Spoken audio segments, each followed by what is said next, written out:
Right, I've just started recording now, so part 2. So I'll turn off the camera, put the screen share back on, and then open for questions for the previous letter. Okie doke. So get that off. Share.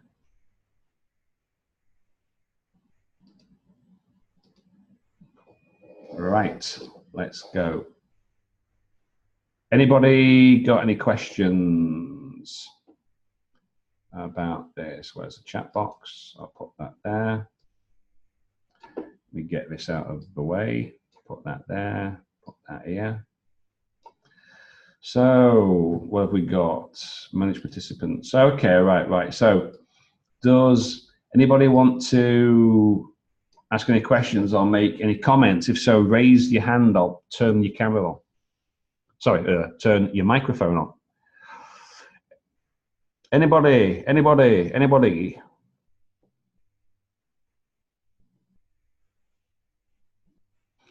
Dr. Mubi.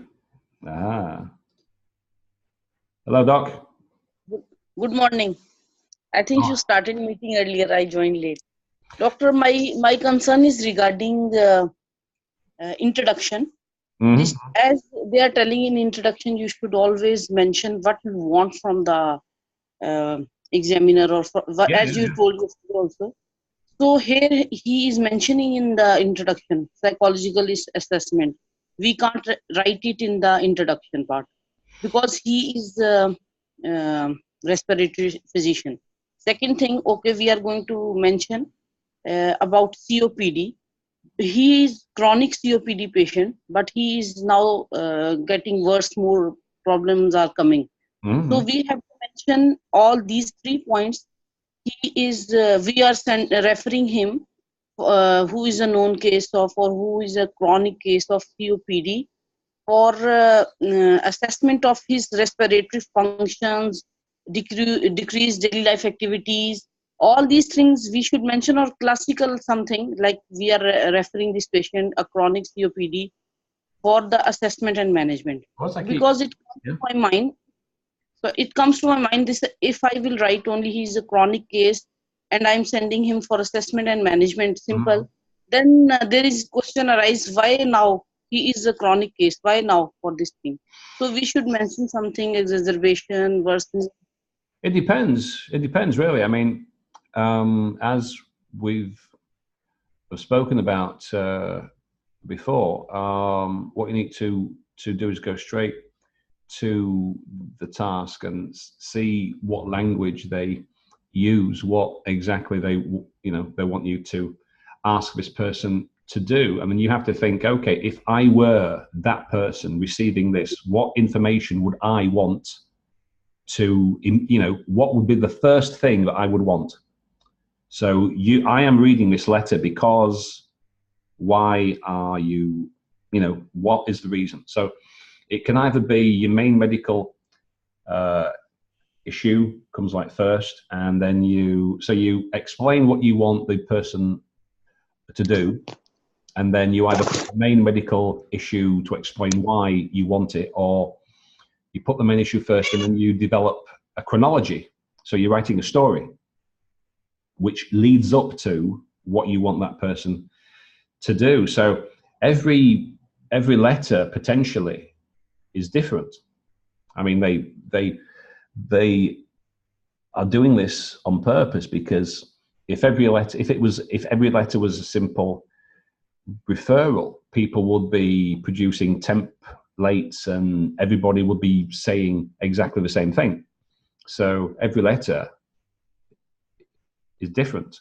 So one of the skills, I mean, and it's the same for any English examination, one of the skills is to determine, register and tone. What's the purpose of writing? So it's all about audience and purpose. So who are you writing to, and for what purpose? What do they need?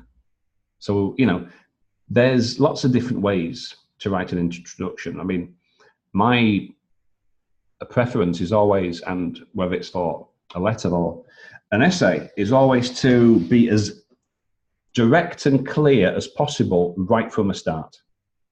I am writing to request that you do this, this, this, this, this. I am writing to ask for your advice, assessment, information. You know, make it as clear as possible what it is that you want that person to do.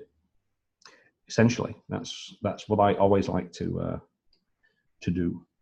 Well, I can leave that there. So let's have a go.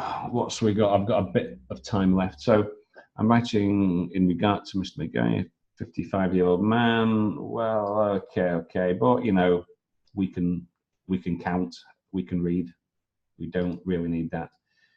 Not strictly speaking, because you know we can see it.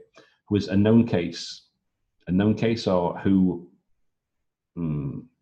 was a known case? CO, I don't know who has. Okay, now hang on. Who is a known KCP now presented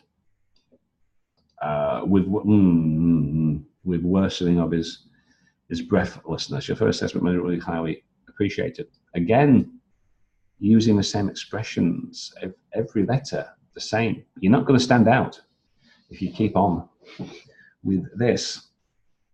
So I'm writing to request that you assess Mr. McGurry, who has COPD, or his COPD is worsening, etc. Okay, so I would maybe rewrite that a little bit. Was a smoker. He quit his smoking five years back. That's not very formal. 5 years back. Well, no, but I don't just, right, for all the examinations that I coach for, I don't just coach people for a 7, for a B, for 480, for 80 in PTE. I always say aim as high as possible. Why would you not? You know, why would you not aim as high as possible? That's what I would say. Zakir, that's what I said. You don't have to have it kind of twice because we can work it out. You know. Anyway, I'm just saying 5 years back is not very formal, and it's supposed to be a formal letter. Mr. McGeary is a smoker who quit 5 years ago, or just say he's an ex. Family history shows, okay, so initially, I mean, and again, you could put some introductory phrase regarding his social and medical history, blah, blah, blah. You know, something just to introduce it. 4-year history of difficulty in breathing, 2 episodes, that's the same, which was management program. Do you mention hospitalization? Because he went to hospital twice.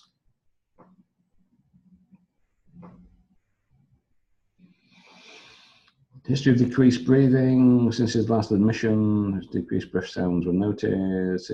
He was anxious and his activities were then affected. Referred to assessment, discrete. Okay, that's not too bad. Yeah. Somebody's asking, is it okay to share a different letter? Well, it was not my idea. It was Dr. J said that we should have one, letter a day for everybody. If you think it might be better to have, everybody write a different one, but the only thing is then for examination, we would have to go through the case notes first, then we'd have to move on to the letter, then we'd have to go on to a different set of case notes, etc. And that's going to take more time. Now, so I don't know, what do you think? Does anybody have any comments? What do you think? Do you think we should have the same letter every day, or should we have a different letter? Or no, I mean, should we have different letters instead of just one. What do you think? Somebody say something. Raise your hand, I'll turn your microphone on. You think it's okay to have the same? Is that what you all think? Okay, it's up to you. It's just that's how Joseph said it would be. Okay. So let's have a look. So that's not so bad. Okay. No obvious features there. Obvious, no obvious mistakes there, because you see, I've still got, there's this one here. So we'll have a quick, so that isn't bad. All right, okay. We'll just have a quick look at this one, but I will have to go. I've got to get off because I've got a student coming in 11 minutes time.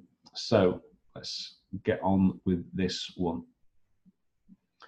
As long-lasting pressure wasn't symptoms. Okay, that's good. That's a good introduction. It's telling me exactly what I need. It's in a single sentence. Okay, that's good. You see, it's an X. Good. There's a positive history of COPD. Okay, Mr. Gary is now CP4 to hospital admission. Now this one's good. In addition, he had the course, so that's hospital admission. Okay, who's writing on the screen? Can you stop it? His current medications include, today presents with progressively worsened dyspnea over last year, which is associated with decreased life and depression. That is pretty good. And it looks nice and short and concise. Let's have a look. 179. It is a little bit short. I would try and put a sentence in. I would put another sentence in just to make it a little bit more. 179, they might think it's a little bit short, so I don't know, you could possibly put some introductory, but word count aside, this is very good because it's concise. There's no long sentences that we don't need. There's no extra gubbins.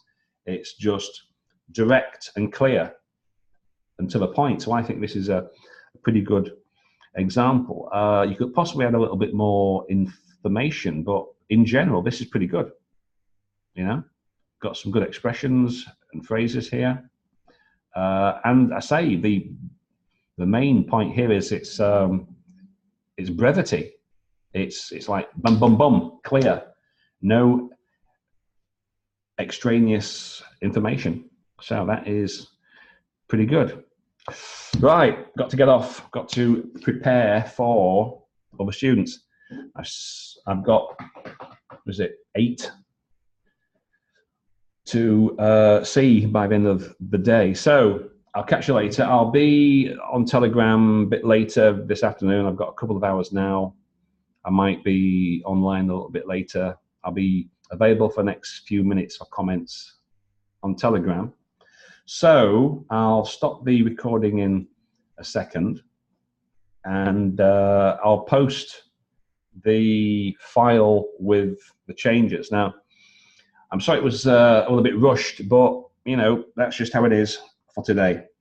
Tomorrow, maybe we'll have more time. We'll see how it goes. Okay, I'll see you later.